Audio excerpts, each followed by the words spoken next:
We already have the tools to have a very rich human experience. We have the most sophisticated phenomenon called the brain, and we have our senses that are on us all the time and are on. If we learn how to use our senses and our brain, we will have an incredibly rich experience that needs very little resources, time, and money. Hello and welcome to the Daily Helping with Dr. Richard Schuster. Food for the brain, knowledge from the experts, tools to win at life. I'm your host, Dr. Richard. Whoever you are, wherever you're from, and whatever you do, this is the show that is going to help you become the best version of yourself. Each episode, you will hear from some of the most amazing, talented, and successful people on the planet who followed their passions and strive to help others. Join our movement to get 1 million people each day to commit acts of kindness for others.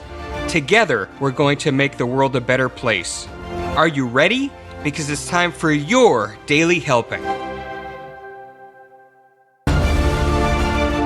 Thanks for tuning into this episode of the Daily Helping Podcast. I'm your host, Dr. Richard, and I am so excited to share with you our guest today, who in a word is brilliant. His name is Dr. Izzy Justice, and he is the Chief Neuroscience Officer at Neuro580, a groundbreaking company at the forefront of human performance, sports psychology, and mental training. As a pioneering sport neuroscientist, he has certified over 300 coaches worldwide and worked with elite athletes across multiple sports, many of whom have gone on to win major championships and Olympic medals. Dr. Justice is the creator of the neurohacks, rapid science-based techniques that remove mental distractions, boost focus under pressure, and help individuals and athletes achieve flow state in real time. With over 18,000 EEG-based functional brain scans conducted during live performance, he brings unmatched insight into neuroscience, sports, mental toughness, and brain wave management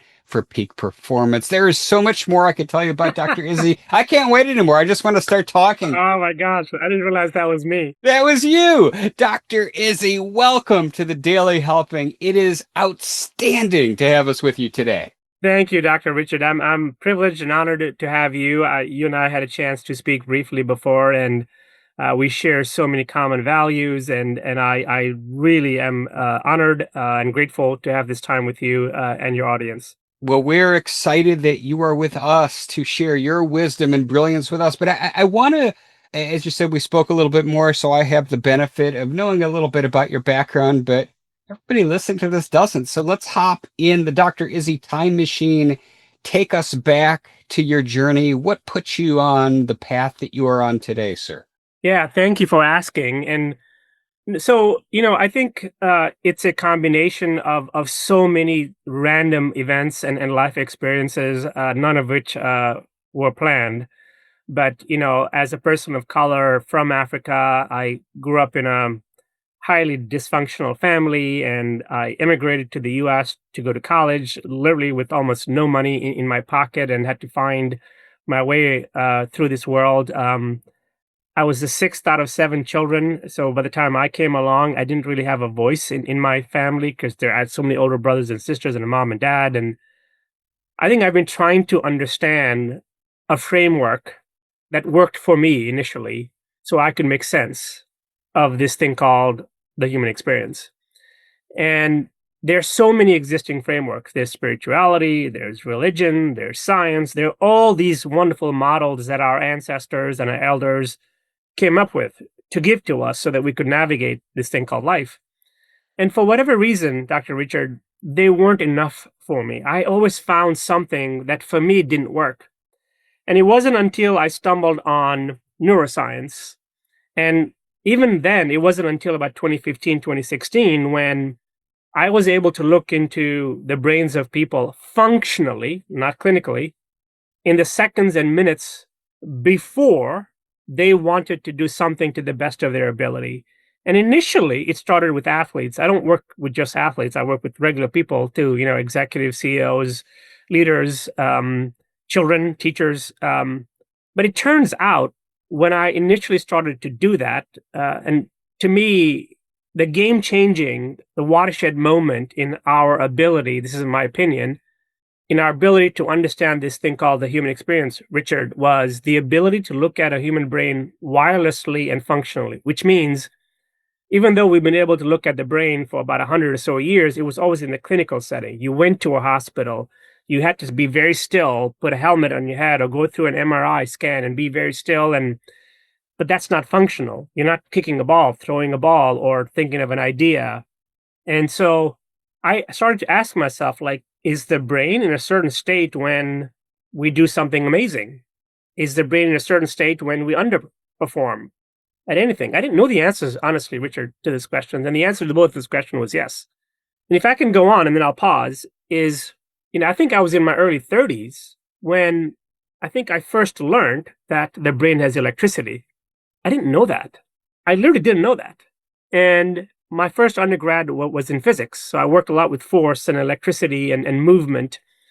And not only does the brain have electricity, but it is the same electricity that we have in our light bulbs. Like it cycles per second, it's movement. And Richard, if you think about it, electricity is the language of the brain, and it has to be. There's no other phenomenon that we know of, whether it's light or gravity or osmosis or whatever you want, that could work. And the reason is speed. Like we need to see something like a snake walking in front of us, quickly interpret that as danger through our eyes and our visual cortex and our brain, and quickly initiate a motor movement that makes us turn around and run the other way. That is happening in 1 or 2 seconds. Think of what could possibly enable that. It's not light because we're opaque. It's not sound, it's too slow. It's not gravity because it's too slow. And so electricity really is the language of the human brain. And I found in my studies, and then I'll pause, that somehow around 10 hertz, and the name of the subtitle of my book is Chasing 10 hertz, somewhere around 10 hertz, two magical things happen. So 10 hertz on a scale, let's say from 0 to 100 is low. But Dr. Richard, I find that somewhere around 10 hertz, the sensory input that we give our brains is amplified because the frequency is low. We see more things with our eyes. We hear more things with our ears. We taste more things with our food. Essentially, amplified sensory input is the neuroscience way of describing what I think philosophically we call being present or being in the moment or the power of now or the deep present or the flow state. These are all, they're not real. I mean, they're words that describe something, but what is real is that frequency in the brain.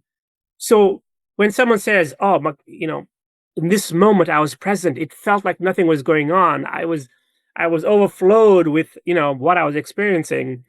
That is happening around 10 hertz. And the higher you go up from there, the more diluted or competition there is for sensory input. And then our cognitive functionality also goes down. So one of the most common problems that athletes have at any level is they struggle with confidence. And Dr. Richard, confidence also is not a thing, meaning it's not an eye or a synapse or a gland or a hormone. It's a label. It's an English word label that we are using to describe something. I argue that confidence is an access issue, meaning if the frequency in my brain is high, then I can't access inventory in my brain. So when I work with an athlete, a professional athlete, for example, but this applies to any human being, they've hit a certain shot millions of times. But when they're only accessing the negative one, so what you might call trauma as a psychologist, the bad one that I hit, and not the other thousands of the good ones that I hit, then my confidence goes down. And conversely, in the same moment, if my memory thinks of, oh, all the good shots that I hit, or the moments when I overcame something, suddenly I feel confident. I know I can navigate whatever is next. I'm making claims that at 10 hertz, the access to the correct inventory in our brain is amplified. And so we feel more optimistic, we feel happier, we feel more confident. So the real root cause, to go upstream to get to those moments where I feel alive and present and in the moment, as well as access to inventory that allows me to feel happy and optimistic and confident, is to learn that in the brain there is electricity and it changes. Literally 2 or 3 times per second sometimes, depending on what you're feeding your brain or what you're experiencing. And so that's the skill that I want the language and the framework and the skill that to me made the most sense to decode my own human experience.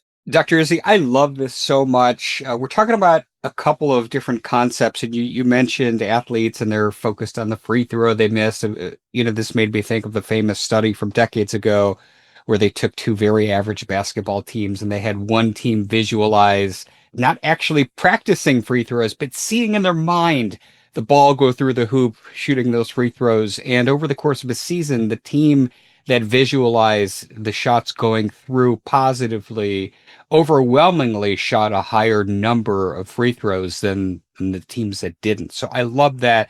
We're talking about a couple different things here, though. We're talking about, and I know they're connected, but we're talking about electricity. We're talking about axons and calcium channels and all of these real nerdy structural parts of the brain. You've talked about frequency a couple of times. Over the years, we've talked about it on the show. I know a lot of this came out of the seminal research of Dr. Jose Silva, who worked for the military, and his research on alpha brainwave states was really seminal for a lot of the things that people are doing, including your work, which is so fascinating to me. But take us through brain frequency 101, and I want to spend more time talking about 10 hertz and what happens there and how we get there. But just to give us a kind of a 30,000 foot level overview of these different brain states. So think about what your brain is doing when we're sleeping, right? So first of all, when we're sleeping, we're horizontal. So we're not balancing anything. We're not making sure our neck is sort of straight up. So when we sleep, the amount of sensory input that our brain is consuming or has to consume, as well as cognitive function, what decisions do we have to make? What do we have to coordinate? Is nothing. So the frequency when we're sleeping is somewhere between 0 and 5 hertz because there's nothing much the brain has to do. It's resting. Now, conversely, let's go all the way up. Think that you're in the middle of a traffic jam. There are accidents, all around you, especially now with this bad, terrible weather. You're going to be late for a meeting. You're going to miss something. You're stuck. It's snow. Your brain starts to think of so many things to process, to navigate you being stuck in a snowstorm with accidents around you. So you can see now that the more work the brain is doing, consequential work, risky work, where there's fear involved or those kinds of things, the frequency goes higher because the brain is accessing more parts of what happened, why did it happen, what do I do? There's a lot that the brain has to do. So those are the two extremes, right? One is I'm sleeping and one is I'm crazy mad, I want to throw something, I'm yelling, I'm screaming, I am cussing. So for the purposes of this call, let's imagine sleep is 0 and that completely crazy state is around 100. Now, when you go to being awake around 5, so let's say between 5 and about 15 hertz, so now the brain is more awake. That is low in the context of 0 to 100. In that low state, the best analogy that I can give your audience in terms of understanding electricity is imagine, again, traffic. If you're going from your house to your favorite coffee shop, let's say 5 miles away, and there's no traffic on the road, you're probably going to get there in 5-10 minutes. Now, if there's medium traffic, you'll probably get there in 10-20 minutes. And if there's a lot of traffic, you might get there in half an hour. So the more traffic there is in our brain, the more our brain is working, thinking about the past, thinking about the future, thinking about all the consequences of the current moment, the electricity goes up. And when the electricity goes up, our ability to retrieve the better memories, the good shot that I hit, the past project where I did do something amazing, becomes diluted the higher the electricity because there's just more traffic, there's more competition in the brain. And as you know very well with your background, you probably know this better than I do, Dr. Richard, is, our brain is quite possibly the most biased organ because let's say that you want to learn something about something. Well, you might go to YouTube or ChatGPT and say, okay, hey, tell me something about this, whatever this is. That search engine is going to scour the internet, depending on your prompts, and give you the best possible information around that topic objectively. Now, your brain does the same thing in any given moment with whatever is happening to you, but it does not go to the internet. It goes to your brain and the inventory in your brain, as you know very well. And it's not going to go through the 100 good things about the current situation. It'll go find the worst one because the frequency of trauma or even micro trauma is so much higher. And so a higher frequency memory will always drown out a lower frequency memory. And most of our good memories, sensory input, when we're present, laughing, enjoying a moment, they're typically low frequencies. There wasn't a lot of drama there. You just enjoyed it. So Our brain gives context to not just limited inventory in the pantheon of knowledge, but also just what is the most negative one. And guess what, Dr. Richard, your audience should know this. That is a factory setting of the brain. If I lived 100,000 years ago and I was in the Serengeti in Africa, and I was walking around with my family and I saw this beautiful animal with the mane, I was like, oh my God, what a beautiful animal. Let's go pet it. And as soon as we walked near it, it ate my child. Well, for the rest of my life, I need to remember that if I ever see a lion, smell a lion, hear a lion, I'm going to go run the other way. That inventory should be elevated. I need that inventory to be spiked in the brain because, the trauma of losing my child. Now, replace that with anything that we do in the current world. And we're just consuming so much negative stimuli through social media. When I was growing up in Africa, literally, I'm going to age myself here, Dr. Richard. The way that we found about bad news around the world was through Time magazine, literally, and it was 2 weeks old. Like if there was an earthquake in Turkey, 2 weeks later we'd get Time magazine and it would show pictures of the earthquake. So that trauma had a distance to it, even though it was a traumatic event. Today, if there's an earthquake in Turkey, within seconds, I'm going to see it in my feed. I'm going to see rumble and people dying and people talking about it. So we have much more instantly shared trauma, which spikes our brain, and that becomes part of the inventory now that our brain is bringing in any context, which means that it has never been harder, in my opinion, to get to 10 hertz because the volume of our own inventory is so high, and most of that volume is constant negative trauma, which is a higher frequency. So it's harder when you're living at 30, 40, 50 hertz as your baseline to then get to 10. There's a lot you've said here that's really interesting, and the analogies you're using are terrific. And another one came to mind that popped up in my brain as you're talking, is it's kind of like your phone. And if you've got all your apps closed, it's smooth and your scrolling's cool. When you've got 20 apps running in the background, your processor has to work more. You've got 50 tabs open in your browser. Your things are slower. It's taxing on the phone entirely. But if you shut everything down and you've just got one app, now all of a sudden your battery is lasting a lot longer. Things are running a lot smoother.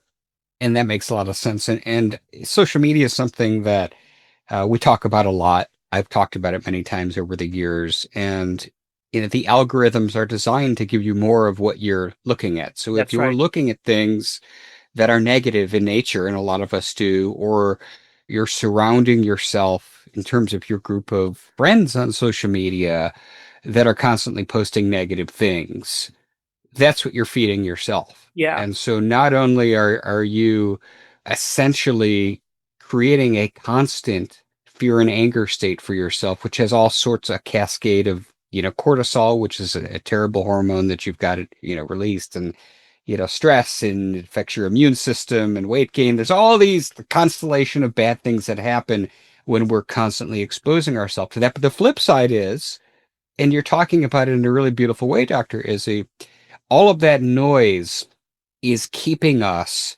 from experiencing that lower frequency, to down regulate our brains to this lower frequency where we experience all these wonderful emotions and positive things and flow.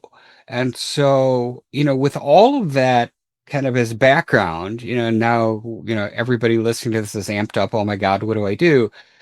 Dr. Izzy's here to tell us what to do. Yeah. So, how do we silence, other than just throwing out our phones in the trash? What are we doing here? I don't think that getting rid of our phones is a realistic answer, at least not for me. I do so many good things on the phone. I do my banking, my healthcare records, my communication with my family, my calendar system, my email. So the idea that we can get rid of our phones, I don't know that that's the best option. I think the better option is the following. So if you'll just give me a minute or two here, Dr. Richard, is I think the first thing that I would like to suggest to your audience is we need to consider letting go of the traditional model of what wellness is and convert it into a much more realistic and a neuroscience based model of what mental wellness is. So, traditionally, I think we all say, oh, I want to be healthy. I want to be calm. I want to be focused, right? And I would like to suggest that that is not realistic. What is much more realistic and a significantly easier ask of self, Dr. Richard, and of others, is to say, what are the moments in each day that I need to be at 10 hertz, that I need to be at a point where I'm accessing all of the correct inventory in my brain to give me confidence, optimism, hope, and my sensory input is amplified so that I'm in the present moment. So letting go of I need all these resources and I have to be perfect all day long, all week long, all month long, all year long, that is too much of an ask. There are too many variables, changing variables, to have that be a realistic target. Instead, it's easier to look at your calendar each day and say, what are the one or two or three moments? And in those moments, I'm going to neurohack myself just for those moments, maybe a second or two or a minute before that moment where I need to be at my best. That moment could be, I'm getting ready to take a test or a quiz if I'm a student. I am getting ready to pitch in front of a customer or a client. I have to brainstorm something and solve a problem. I have to sit with my spouse or my child and go for a walk, and I really want to be here. I don't want to be thinking about the 10 million things that my brain is already thinking about. I think if we became better at saying what are the moments, you don't have to be at 10 states in a flow state when you're in the bathroom, when you're driving to the grocery store, when you're working out in the gym. So this sort of, negotiation and proactive selection of what are the moments in each day, literally each day. And in those moments to neurohack your brain. Now, what is a neurohack? A neurohack is something that uses only what is on you, and it only takes a few seconds. So we have longer neurohacks. So, for example, if I went and walked for an hour, listened to music, yeah, I'd probably get my brain waves down. If I went for a swim, yeah. If I cooked my favorite food and tasted the food, yeah. If I sat on the beach, on a hammock, yes. But those neurohacks do not apply or are not practical in the real world. So I do yoga and meditation and mindfulness every morning, right? And I'm usually done by 7. The cognitive benefit of what I do is gone by 8 a.m. because now my mind is still racing. So these are good habits to do, but they take too long and they're structured. I got to go change my clothes. I got to put a yoga mat on. I got to turn the lights down. I got to go somewhere. So a neurohack uses literally your feet, your hands, your mouth, your eyes, your nose, literally what you have on you. So we're amplifying sensory input in a very structured way, and we're triggering our brain. So let's do one, you and I, right? And in the book, I give many more examples. So the name of the book is Life Explained, Chasing 10 Hertz. My argument is in every human endeavor and activity, we are chasing 10 hertz. We all want to feel that moment when we're not thinking, when we are much more present, when we're enjoying something, when we're in this creative bliss of ideas just coming into our brain. So we're always chasing that, and we do activities, hopefully, to sort of get us there. And some are nefarious and illegal activities, like drugs. A lot of drugs have the same cognitive function as these neurohacks that I'm going to teach you, but they're in the book there. So let's do one together, shall we? So this first one, please don't start it until I say go very loudly, because I got to explain it to you. So when I say go very loudly, which is not now, Dr. Richard, I want you in your own mind, not out loud, to count from 1, not now, to count from 1 to 10 as fast as you can, as long as you can say the number. So no mum, no, we don't want that. We want to do 1, 2, 3 as fast as you can until you get to 10. As soon as you get to 10, go back to 9, all the way back to 1, literally as slow as you can. And take your time doing it. Ready? And this is in my mind. I'm not stating This this is in your aloud. mind, and you can even close your eyes if you want. Can the audience do this at home, presuming they're not driving a car? Okay, if you're driving, don't do this, but yes, okay. Ready? Yes. And go.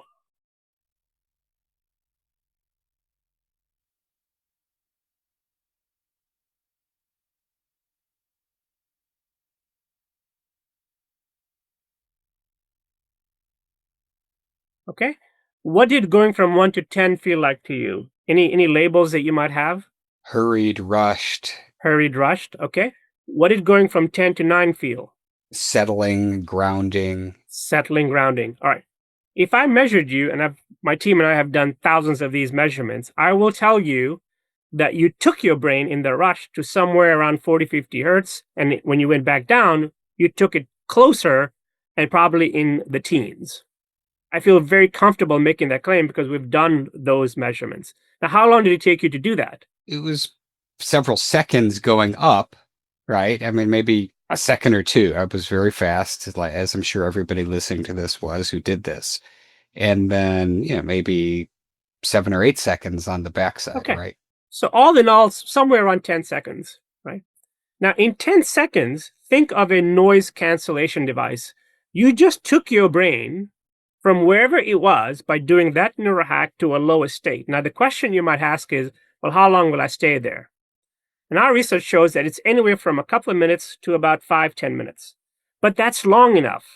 That's long enough for your brain to think of the next thing that you want to do, because your brain only needs a few seconds to access a better set of inventory, to amplify something, to come up with an idea to do next. So maybe the best piece of advice I can share with you and your audience, Richard, is every human being's first response to any situation, any challenge, is to get your brain towards 10 hertz. Like, no matter what happens to our life, no matter how complex, troubling, challenging, if the first move is always to lower the frequency, it won't make the challenge go away, but it'll give your brain better access to inventory to address it. The second move will be far more better because you're just accessing better parts of your cognitive functionality and your inventory, and now you're also amplifying input. It's so much of an easier ask. Think about this, Dr. Richard, for me to say, wait a minute, I don't need any app. I don't need any instrument. I don't need to change clothes. I need to go anywhere. I can do that wherever I want, and I can do it the moment before I want to be the best version of myself.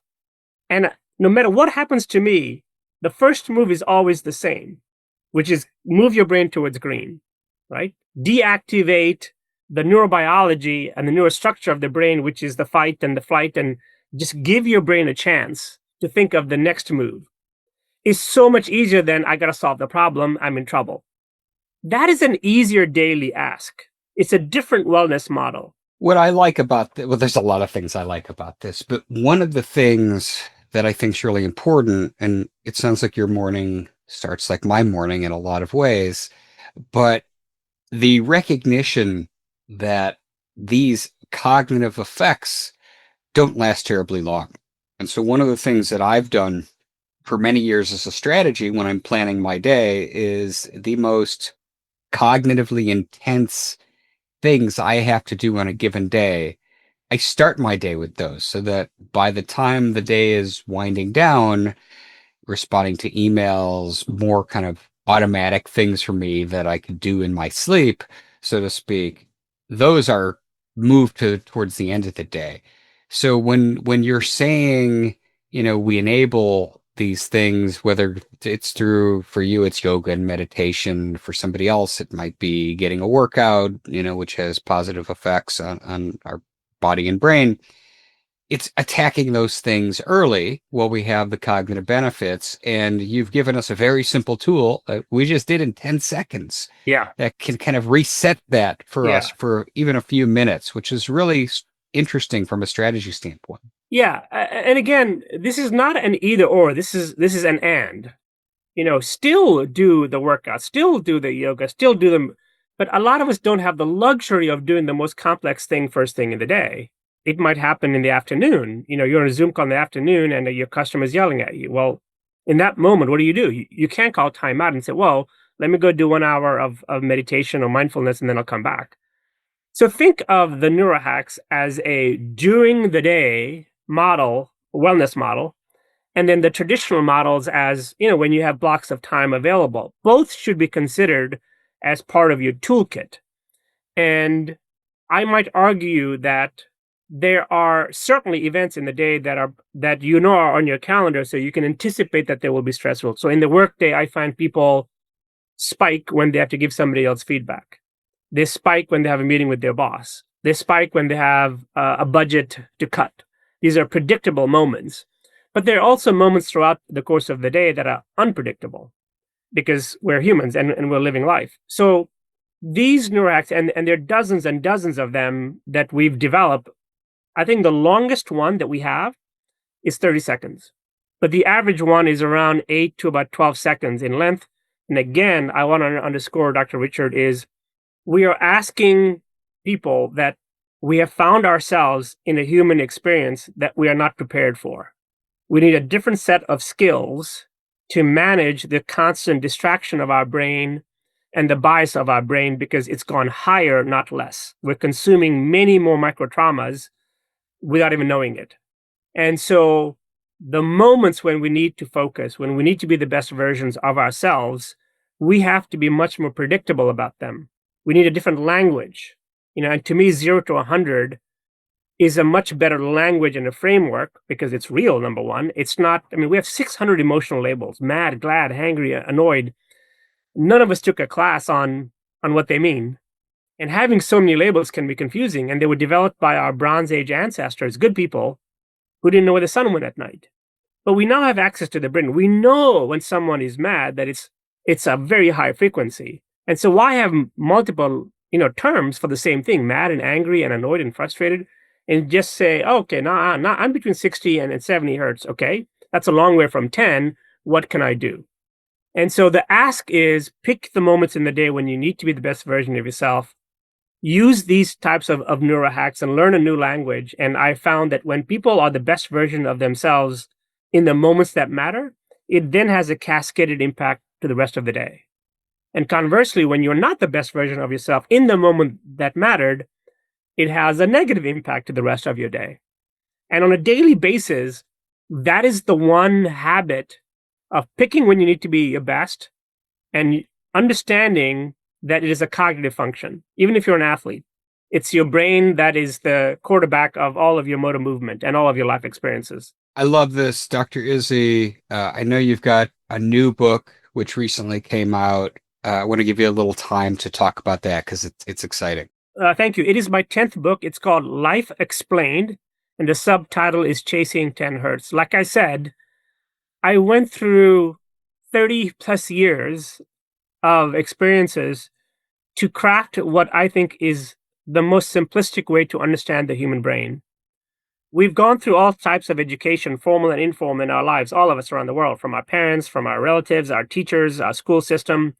And somehow, Dr. Richard, we left out understanding the brain, like the one thing we're going to use for everything forever. So in the book, it took me harder and longer. It was harder work to simplify the understanding of the brain from a functional perspective, not a structural perspective, because that's what we all care about. I don't know how the carburetor in my car works. I don't need to know. I don't need to understand the neurobiology of my brain, but I need to understand, small things so I can navigate. I can use it to my advantage on a daily basis. So in this book, I talk about trauma. I talk about kindness. In my research, I found, even from a forensic perspective, even when people are talking about a kind act that they did last month or last week, the spike down in their own brain when they're describing their act of compassion or kindness is stunning. It turns out kindness is a bigger gift to self than it is to whoever it is that you are generous to. These are things that I think people need to know from a neuroscience perspective, just how powerful kindness is. Like, it is a gift to self. It is a spike down. It is a healthy inventory to have for you, much less the act of kindness that you did for somebody else. So I talk about all of these things in a neuroscience way, in a simple way. I'm making an attempt, I'm trying to simplify our understanding of this thing called the human experience. I love this. I love everything about this. I've said on this show probably more times than I could count that we are biologically wired to feel good when we help other people. And I have data. I've often talked about it from a neurotransmitter standpoint and a brain hormone standpoint. You're talking about it from a frequency standpoint, which is so fascinating, but two sides of the same coin. Dr. Izzy, I absolutely have loved everything we talked about today. As you know, I wrap up every episode by asking my guests just a single question, and it is, what is your biggest helping, that one most important piece of information you'd like somebody to walk away with after hearing our conversation today? We already have the tools. to have a very rich human experience. We have the most sophisticated phenomenon called the brain, and we have our senses that are on us all the time and are on. If we learn how to use our senses and our brain, we will have an incredibly rich experience that needs very little resources, time, and money. You have your senses on you, which you use to amplify every human experience, and you have your brain that can dream, problem solve, create, show emotion. We already have on us what we need to have a rich human experience. So well said. The book is called Life Explained, Chasing 10 Hertz. That's available everywhere, and we will have a link to it in the show notes as well, so you can pick it up. But Dr. Izzy, if people are just so fired up about what they heard today and they want to learn more about you and the work that you're doing, where can they find you online? Oh, thank you, Dr. Richard. My website is drizzyjustice.com, all one word. All my social media links and handles that my team does for me are all there. There are videos there. There's a lot of good peer-reviewed studies as well there. So again, drizzyjustice.com. And if you're in the gym or in the car, we got you covered. Everything Dr. Izzy is going to be linked again at the show notes at drrichardschuster.com. Izzy, I enjoyed our conversation so much today. Thanks for spending time with us and sharing your wisdom. Thank you. All right. Cheers. Thank you so much. Absolutely. And I want to thank each and every one of you as well today who you took time out of your day to listen to this. If you're excited, if you're fired up, if you're going to do these little neuro hacks to get your brain into 10 hertz, go give us a follow and a 5-star review on the podcast app of your choice, because this is what helps other people find the show. But most importantly, go out there today and do something nice for somebody else, even if you don't know who they are, and post it in your feeds using the hashtag #MyDailyHelping, because the happiest people are those that help others.